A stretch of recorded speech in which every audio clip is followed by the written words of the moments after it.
Lotta by Playboi Carti.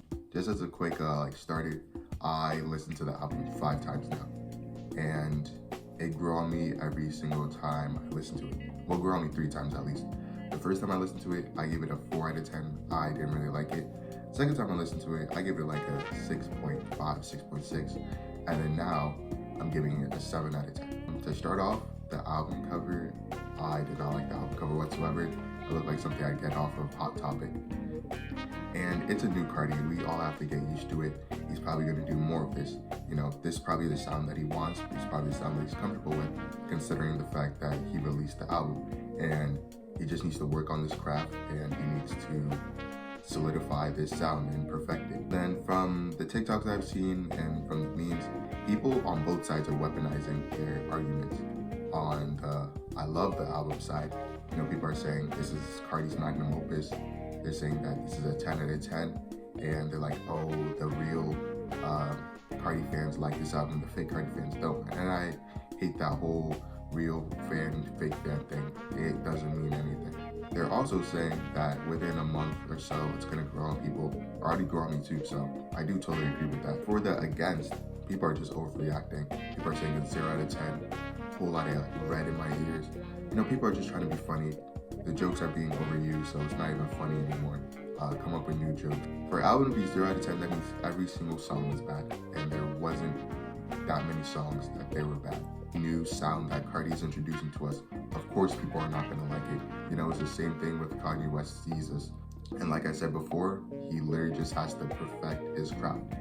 If this is what he wants to do, he has to make sure he does it well. And this could also go further against, you know, they're saying that they don't like this new Carti sound, they want the old Carti, but don't you want your favorite rapper, your favorite artist to evolve? You wouldn't want them making the same exact music over and over, because then you're gonna be complaining. They're making the same exact music over and over, and then once they introduce a new sound, you don't like it. It's kind of ass backwards to me. The production, I loved it. The production was amazing. There were some parts where he sounded louder. It didn't sound like mixed well, so I don't know if it was rushed maybe.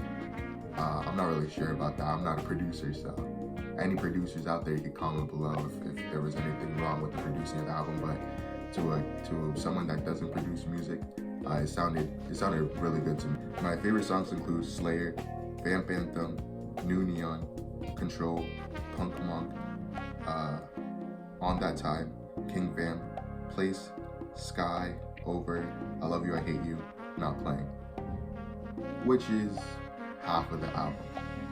Which is to say that there's a good chunk of the album that was good. It's not a 0 out of 10, but personally I don't believe it's a 10 out of 10 at the same time. I give it a 7 out of 10 now. And I do feel like the people that overreacted probably listened to the first half of the album. The second half of the album definitely picked up. Probably listened to the first half of the album and stopped listening to it from there. I almost did that. I remember it's my job to listen to every single song, so I ended up liking it. And especially if you can't listen to an album more than once. There's few albums that you listen to and you're like, yeah, this is a 10 out of 10 straight from the back. Most of the time it's not like that. You know, there's some songs that maybe hit different later on in your life. Overall, I think it was a solid album. I liked it. Let me know what you think in the comments below, and make sure you like, subscribe, and share.